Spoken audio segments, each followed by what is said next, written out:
वस्सलातु वस्सलाम अला सय्यदिल मुरसलीन व खातमिन नबिय्यीन मुहम्मदिन व आलिहि व अस्हाबिहि अजमईन। अम्मा बाद फ़अऊज़ु बिल्लाहि मिनश शैतानिर रजीम। बिस्मिल्लाहिर रहमानिर रहीम। व इन खिफ्तुम अल्ला तुक़सितू फ़िल यतामा फन्किहू मा ताब लकुम मिनन निसाए मसना व सुलास व रुबाह व इन खिफ्तुम अल्ला तअदिलू फ़वाहिदा औ मा मलकत अयमानुकुम ज़ालिका अदना अल्ला तऊलू। सदक़ल्लाहुल अज़ीम व सदक़ रसूलुहुल नबीयुल करीम। अल्लाह ताला जी ज़ात बाबरकात इरशाद फरमायो, इन खिफ्तुम अल्ला तुक़सितू फ़िल यतामा, जेकॾहिं तव्हां ख़ौफ़ था कयो यतीमनि में इंसाफ़ न करे सघंदव। मथां ज़िक्र यतीमनि जे बारे में हले पियो त उन्हनि जे हक़नि जो लिहाज़ रखो, उन्हनि जे माल जो, उन्हनि जी तरबियत जी तालीम जो ख़्यालु रखो। फरमाते जेकॾहिं तव्हां ख़ौफ़ कयो था इन ॻाल्हि जो त तव्हां यतीमनि में इंसाफ़ नथा करे सघो त पोइ उन सां निकाह कयो। जेको तव्हां पसंदि कयो था औरतुनि खां, ॿ बि कयो, टे बि कयो, चार बि कयो, यानी चइनि निकाहनि जे लाइ अल्लाह ताला आज़ाद मर्द जे लाइ इजाज़त फरमाई आहे। हीउ जेको हुकुम आहे मसना व सुलास व रुबाह जो, इन जे अंदरि इजाज़त आहे। इजाज़त हिकिड़ो हूंदो आहे अमुर, हीअ कमु तोखे करणु ज़रूरी आहे। उहो अमुर जा दर्जा हूंदा आहिनि, अमुर फ़र्ज़ु हुजे, मुस्तहब हुजे, वाजिबु हुजे, पर हीअ इजाज़त आहे आज़ाद मर्द मुसलमान खे चइनि निकाहनि करण जी इजाज़त आहे। अॻिते फरमाए त फ़इन खिफ्तुम अल्ला तअदिलू फ़वाहिदा, पोइ जेकॾहिं तव्हां ख़ौफ़ कयो था त इंसाफ़ न करे सघंदव त पोइ हिकिड़ी। हिन में इंसाफ़ ज़रूरी आहे, अदल ज़रूरी आहे। एतिरे क़दुरु जो हुनजी रहाश जो बि ख़्यालु रखिणो आहे, रहाश में बि बराबरी करणी आहे, लिबास में बि बराबरी करणी आहे, ख़ुराक में बि बराबरी करणी आहे। अहिड़ी तरह सां रातियुनि जी जेका तक़सीम आहे उन में बि बराबरी करणी आहे। जेकॾहिं तव्हां इन जे मथां क़ाइमु रही सघो था ऐं इहो ॿार, इहो ज़िमो खणी सघो था त पोइ ॿ शादियूं कयो, टे कयो, चार कयो। ॿिनि सां मोह ॾेई सघो था, ॿिनि जो ज़िमो खणो था त ॿ निकाह कयो, टे कयो, चार कयो। जेकॾहिं तव्हां ज़िमो नथा खणी सघो हुकूक जो त पोइ अल्लाह ताला जी ज़ात बाबरकात फरमाए त पोइ हिकिड़ी तव्हांजे लाइ उहा बहितर आहे, हक़ बि अदा करे सघंदव ऐं ज़िंदगी जे माहौल जे अंदरि बि तव्हांखे आसानियूं पैदा थी वेंदियूं। भला इहो अल्लाह ताला छो हुकुम फरमायो, इहो छाजे लाइ आयो, हिन में कहिड़ियूं हिकमतूं आहिनि? इहो उसूल ई आहे त मुफ़सर किराम लिखियो त जॾहिं औरतुनि जी घणाई थी वञे, औरतुनि जी घणाई थी वञे त असां पंहिंजी औरतूं ॿियनि खे त कोन ॾींदासीं। ऐं औरतुनि जा हक़ बि त आहिनि, उन्हनि जा हक़ पैमाल न कजनि त पोइ ॿ निकाह कयो, टे कयो।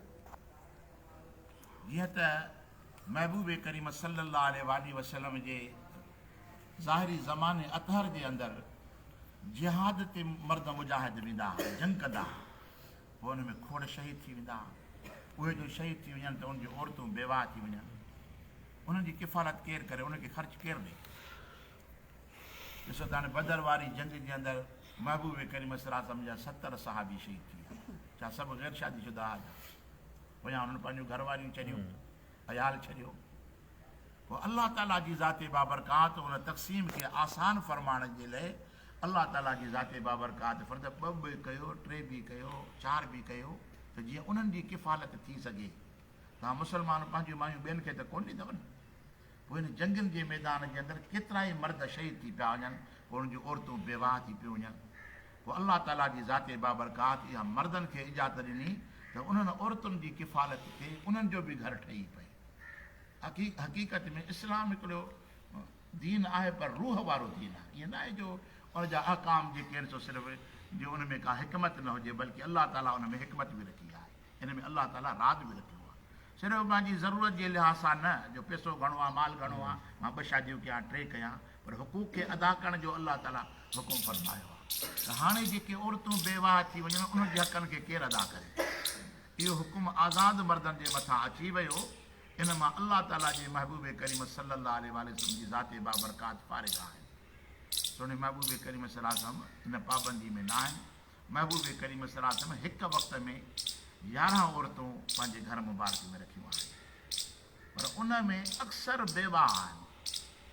अक्सर उहे औरतूं आहिनि उनमें कुझु मुतलका बि आहिनि, यानी अल्लाह जे महबूब पाण उन औरतुनि खे रखी पाण वटि, ऐं अल्लाह जे महबूब तालीम ॾिनी त तव्हां औरतुनि जो सहारो बणिजो, उनजी जीअं ख़िदमत थी सघे, उन्हनि जी मदद थी सघे। यानी सिर्फ़ु तव्हां पंहिंजे ज़रूरत जे लिहाज़ सां निकाह न कयो, बल्कि इहो ख़्यालु बि रखो त के औरतूं अहिड़ियूं आहिनि जंहिंजी कफ़ील को कोन्हे को, उनजा वालिदेन बि जहान मां हलिया विया, ॿाहिरि बि उनजो सहारो नथा बणिजनि, त अल्लाह ताला जी ज़ाते बाबरकात फरमाए त तव्हांखे घुरिजे त तव्हां उन सां निकाह कयो, हुनजी जीअण आसान थी पए, हुनखे ख़र्चो मिलंदो, उनजी ज़िंदगी थी। पर इहो यादि रखणु घुरिजो जेकॾहिं औरत शादी नथी करे, मर्द शादी नथो करे न, इहा हिकिड़ी अजीब ज़िंदगी आहे, वरी अज़ाब वारी ज़िंदगी आहे। कॾहिं जवानी जे अंदरि के माण्हू फ़ैसिला कंदा बाबा शादी जी कहिड़ी ज़रूरत आहे, पर जॾहिं उमिरि मोटे थी पई न त पोइ अहसास जाॻनि था पिया त मां वॾी ग़लती कई आहे, मर्द जे लाइ बि औरत जे लाइ बि, छो जो ख़ुदाई निज़ाम आहे, हिकमत खां ख़ाली कोन्हे। हाणे अल्लाह ताला जी ज़ाते बाबरकात हिते ख़ुशूसन मुंड में जेके अल्फाज़ मुबारक इरशाद फरमाया, पर इन शिफ़्तुम अल्लाह तुफ़सिदू फिल यतामा, जेकॾहिं यतीमनि जे अंदरि तव्हां ख़ौफ़ कयो था त अदुल क़ाइमु न करे सघंदव, त पोइ यतीम नियाणियुनि खे ख़ासि करे तव्हां उनजो निकाह करायो, छो उनजो को केरु आहे कोन। पर अरब में ईअं हूंदो हो त यतीमनि जे अंदरि वरी चूंड कंदा, ॾिसंदा बि यतीम छोकिरी आहे, पर हिन जी पीउ जेको आहे सो जाइदाद छॾे वियो आहे, मिल्कत छॾे वियो आहे, पोइ उन लिहाज़ सां निकाह कंदा त औरत बि मिली वेंदी, माल बि मिली वेंदो, पैसो बि मिली वेंदो, इन लिहाज़ सां बि उहे कंदा। अल्लाह ताला जी ज़ाते बाबरकात उन ख़राबी खे बि दूरि फरमाए।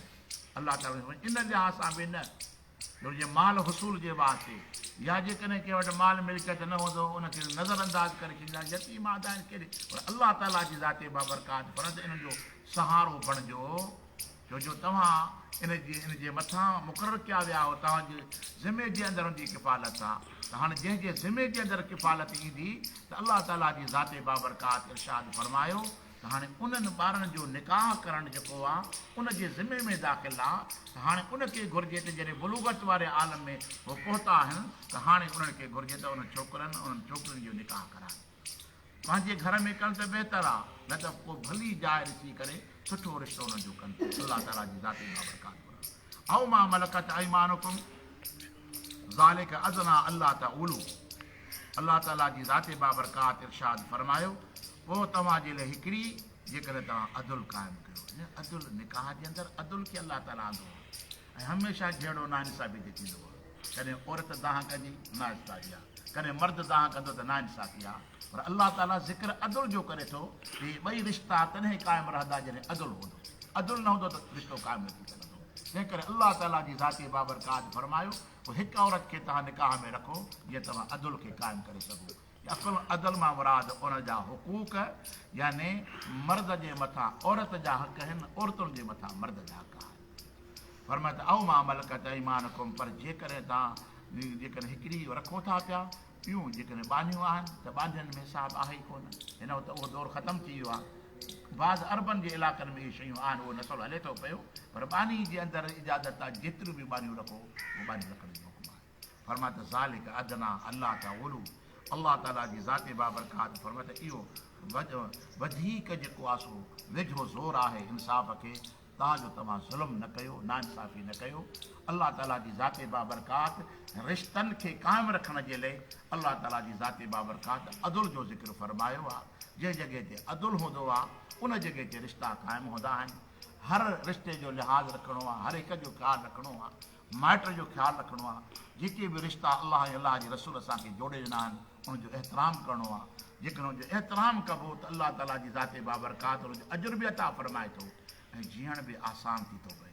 ॿिए खे बि जीअण ॾियो ऐं पाण बि जीओ, इन जे मथां अमल कयो। अल्लाह ताला जी ज़ाते बाबरकात असांखे अमल करण जी तौफ़ीक़ अता फरमाए। अमा तौफ़ीक़ इल्ला बिल्लाह।